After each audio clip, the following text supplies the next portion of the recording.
একা হাহাকার যেন ঝরে পড়ছে আনন্দবাজারের পাতায়।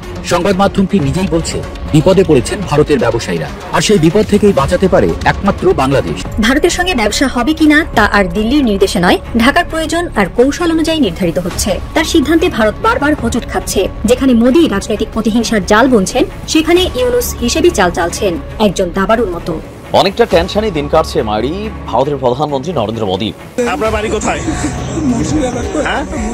আমি থাকতাম দিল্লিতে, জোর করে আমার ভেস প্যাক করে মেরি ধেরি বাংলাদেশ পাঠিয়ে দিচ্ছে।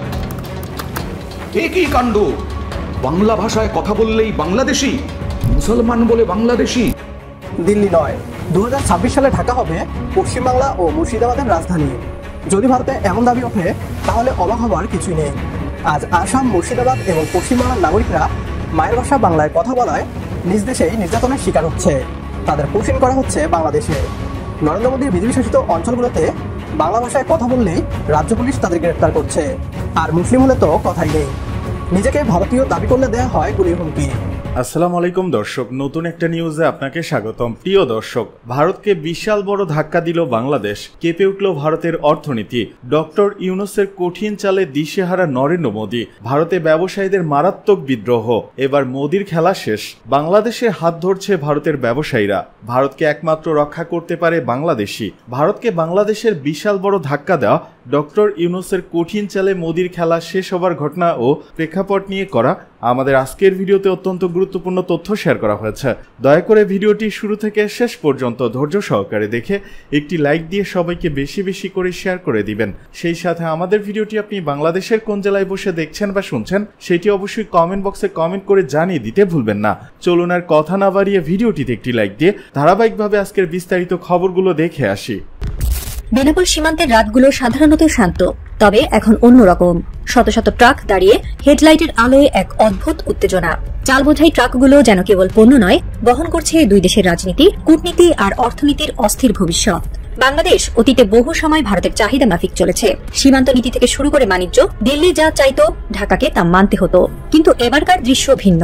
প্রফেসর ইউনূসের নেতৃত্বে বাংলাদেশ এখন নিজস্ব স্বার্থকে প্রাধান্য দিচ্ছে। ভারতের সঙ্গে ব্যবসা হবে কিনা তা আর দিল্লির নির্দেশে নয়, ঢাকার প্রয়োজন আর কৌশল অনুযায়ী নির্ধারিত হচ্ছে। হঠাৎই বাংলাদেশ সরকার ঘোষণা দিল 5 লাখ টন শুল্কমুক্ত চাল আমদানি করবে তারা। সীমান্তের অন্ধকারে তখনই যেন শোনা গেল এক অদৃশ্য শব্দ, পরিবর্তনের সংকেত। এই সিদ্ধান্ত শুধু চালের বাজারে নয়, গোটা দক্ষিণ এশিয়ার ভূ রাজনীতিতে নতুন ঝড়ের পূর্বাভাস। বাংলাদেশের ঘোষণাপত্রটি ছিল অপ্রত্যাশিত। 20% আমদানি শুল্ক প্রত্যাহারের এই সিদ্ধান্তের পর পশ্চিমবঙ্গের পেট্রাপোল বেনাপোল সীমান্তে শত শত ট্রাকের লম্বা সারি। ট্রাকগুলোতে ভরা ছিল ভারতীয় চাল, স্বর্ণা, মিনিকেট, রত্না আর সোনা মসুরি। মাত্র দুদিনের মধ্যে ভারতের চালের বাজারে দাম বেড়ে যায় 14%। ভারতীয় গণমাধ্যম ইকোনমিক টাইমস জানায়, স্বর্ণা চালের দাম কেজিতে 34 রুপি থেকে বেড়ে 39 রুপি, মিনিকেট 49 থেকে 55 রুপি, রত্না 36-37 থেকে 41-42 রুপি আর সোনা মসুরি 52 থেকে 56 রুপিতে পৌঁছেছে। এটা অভূতপূর্ব, বলেন রাইস লিভারের সিইও সুরজ আগরওয়াল।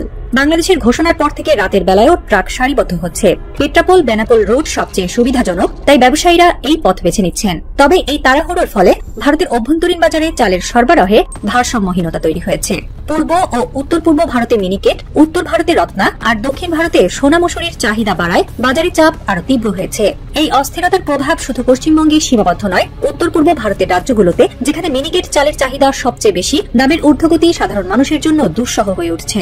আসামের একজন ব্যবসায়ী রমেশ শর্মা বলেন, আমরা বাংলাদেশে চাল পাঠাচ্ছি, কিন্তু আমাদের নিজেদের বাজারে ঘাটতি তৈরি হচ্ছে। এভাবে চললে সাধারণ মানুষের কষ্ট আরো বাড়বে। গত 16 বছর ধরে ভারতের নীতি নির্ধারকরা বাংলাদেশকে ভেবেছিল নিরাপদ উঠোন।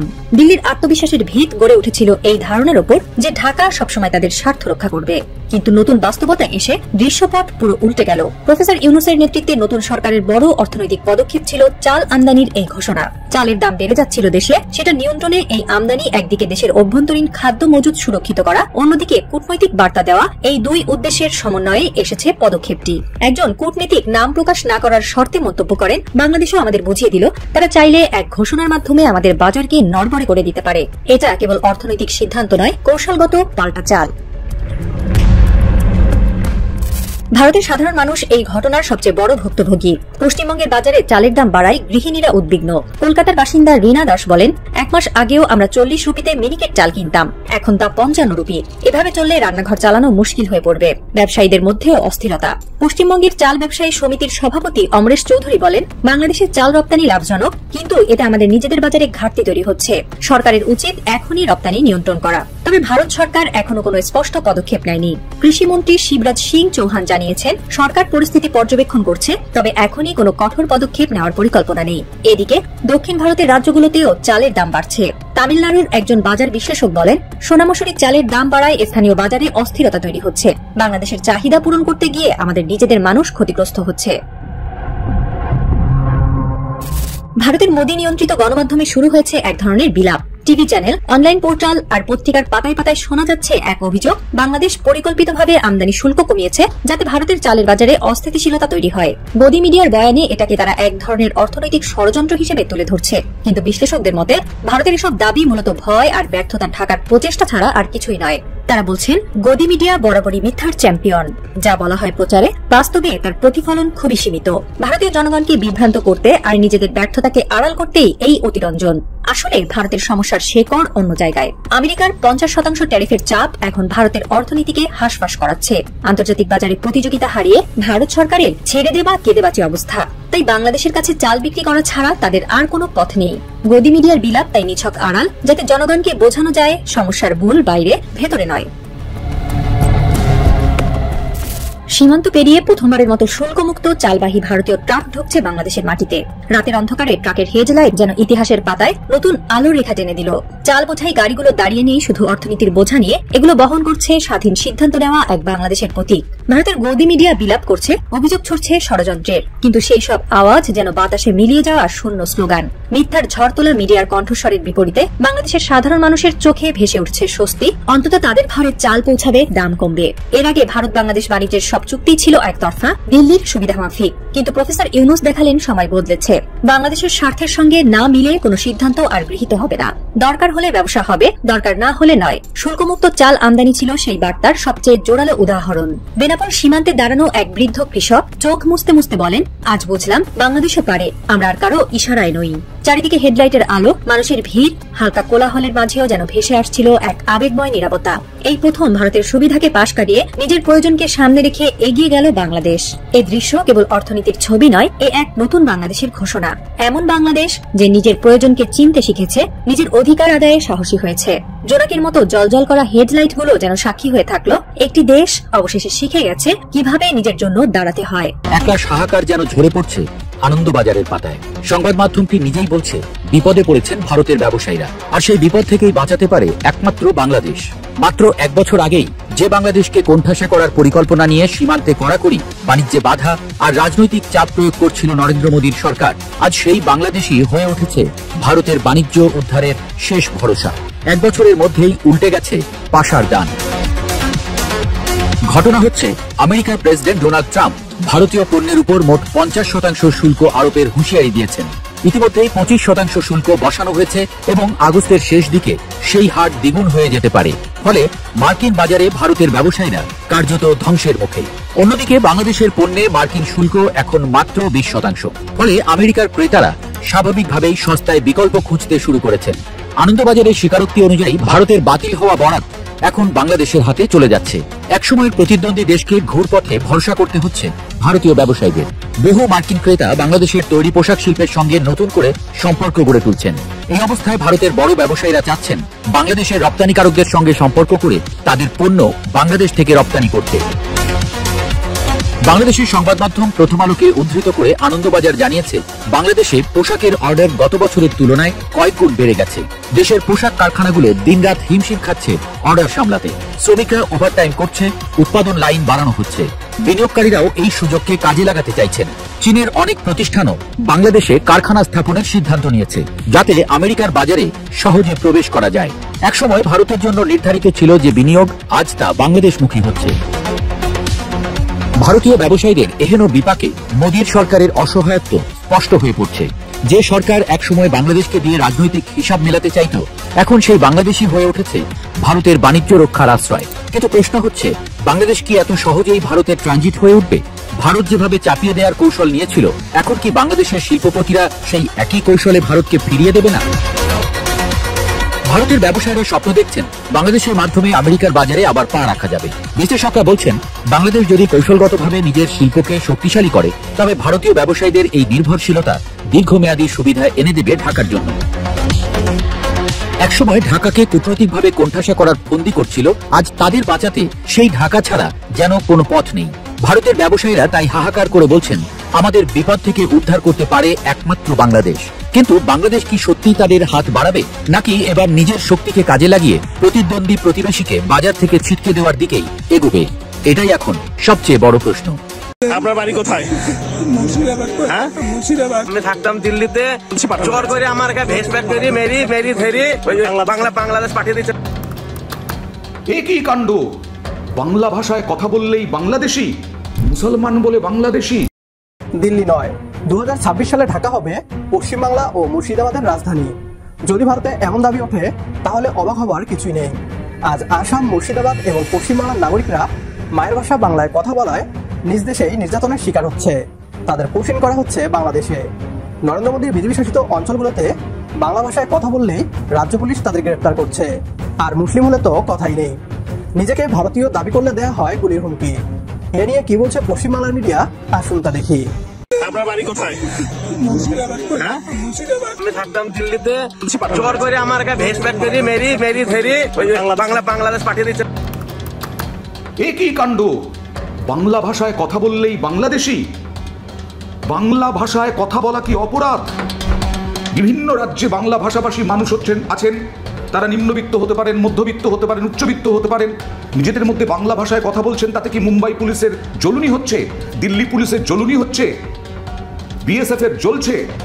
আমিও তো বাংলা ভাষায় কথা বলছি, তাহলে আমিও কি বাংলাদেশি? নাকি নিজামুদ্দিন মন্ডল নাম, ফজের মন্ডল নাম, মিনারুল শেখ নাম, তাই সহজেই বাংলাদেশি তকমা দিয়ে দেওয়া যায়, বাংলাদেশি বলে দাগিয়ে দেওয়া যায়? মুর্শিদাবাদের তিনজন শ্রমিক, তাদের ভোটার কার্ড, আধার কার্ড, তাদের জন্ম এখানে, বড় হয়ে ওঠা এখানে, তারা মুম্বাইয়ে পরিযায়ী শ্রমিক হিসেবে কাজ করতে গেছেন। তাদেরকে, পরিবারকে কিচ্ছু না জানিয়ে তাদেরকে পাঠিয়ে দেওয়া হয়েছে বাংলাদেশে বিজিবির হাতে। আপনার বাড়ি কোথায়? মুর্শিদাবাদ। কতদিন আগে ইন্ডিয়া গেছেন? ইন্ডিয়ায় বাড়ি আমার, মুর্শিদাবাদ। ও, ইন্ডিয়ায় বাড়ি মুর্শিদাবাদ আপনার? মুর্শিদাবাদ জেলা, হরিয়ারপাড়া থানা। আপনার নাম বলেন? নাজিমুদ্দিন মন্ডল, হরিয়ারপাড়া থানা। মানে আপনি ইন্ডিয়ান স্থায়ী নাগরিক? স্থানীয় নাগরিক। আমাদের পুরোপুরি সব নিয়ে নিয়েছে, ওরা কিছু দেয়নি, আমাদের মোবাইল, পয়সা পুরোপুরি সব নিয়ে নিয়েছে। এবং আছে কি আপনার মারছে নাকি? কই পিছনে মারছে সব? আমার নাম মিনারুল শেখ, মুর্শিদাবাদ বাড়ি। আমি ছিলাম বম্বে, নানা সুপারা, ওখানে আমি থাকতাম দিল্লিতে। ও দাদার বাড়িতে পেয়েছে, আমি প্রুফ দিয়েছি, বুঝে তোর সব প্রুফ ডুপ্লিকেট, সব আমার অরিজিনাল এখনো আমার কপি আছে বাড়িতে, ওটা চেক করতে পারেন। এখনো 3 copy Aadhaar card, PAN card, voter card আর দলিল আছে আমার নামে জায়গা আছে, দলিল ফবিল সবকিছু আছে, রেশন কার্ড আছে আমার নামে। আপনি ইন্ডিয়ান অরিজিনাল নাগরিক? হ্যাঁ, অরিজিনাল নাগরিক। জোর করে বাংলাদেশে পাঠানো, জোর করে আমার ভেস প্যাক করি মেরি ধরি বাংলাদেশ পাঠিয়ে দিচ্ছে। এই সময় বাংলাদেশ যেখানে অশান্ত, ভারত হচ্ছে অন্যতম শত্রু দেশ, সেখানে তিনজন এপার বাংলার বাঙালিকে পাঠিয়ে দেওয়া হলো বাংলাদেশে। এবং তাও ওখানকার এক ইউটিউবার, তিনি সাক্ষাৎকার যখন নিচ্ছেন তখন প্রকাশ্যে এলো, তখন আমরা জানতে পারলাম, তখন তাদের পরিবার জানতে পারলো, তারা কান্নাকাটি করছেন। মারতে মারতে পাঠিয়ে দিয়েছে এদেশ থেকে ওদেশে। এমনকি বলছেন তারা যে ফিরে তাকাবি না, ফিরে তাকালেই গুলি করে দেবো। তার কাটার ভিতর দিয়ে বাংলাদেশে আমার পাঠিয়ে দেয়। কারা? বিএসএফ, ইন্ডিয়ান বিএসএফ আমার পাঠিয়ে দেয়, বুঝে যদি ঘুরি যদি তাকাস তালা গুলি মারবো, বুঝে আসবে, তা দেখতে দেখতে মারতে নিয়ে যাচ্ছে, বুঝে। আর বলবি ইন্ডিয়ান নাগরিক, আমরা বলছি ইন্ডিয়ান নাগরিক, আরও মারে।